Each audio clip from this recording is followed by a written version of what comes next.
ఈ రోజు నాలాంటి వాళ్ళ మీద సోషల్ మీడియాలో యాక్టివ్గా ఉంటే నాలాంటి వాళ్ళ మీద ఢిల్లీ నుంచి పోలీసులను పంపించి మా ఫోన్లు సీజ్ చేపిస్తున్నారు.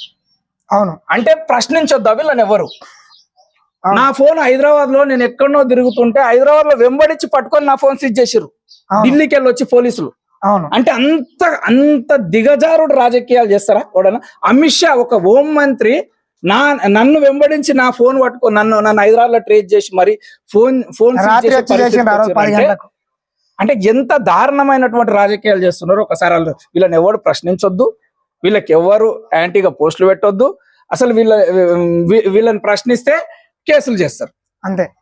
వాళ్ళు చేసేది అది కదా, ఫాల్స్ ఇన్ఫర్మేషన్ ఏమో, ఫాల్స్ సబ్జెక్ట్ ని ఫాల్స్ వీడియోలను ఎడిటింగ్ చేసి జనాలను రెచ్చగొట్టి హిందూ ముస్లిం గొడవలు సృష్టించి ఎలక్షన్లు అప్పుడే సర్జికల్ స్ట్రైక్ లాంటివి చేసి ఈ విధంగా పేరు మీద కులాల పేరు మీద జనాలను విభజించడమే వాళ్ళ యొక్క పాలసీ. దాన్ని ప్రశ్నిస్తే మా మీద కేసులు పెడుతున్నారు.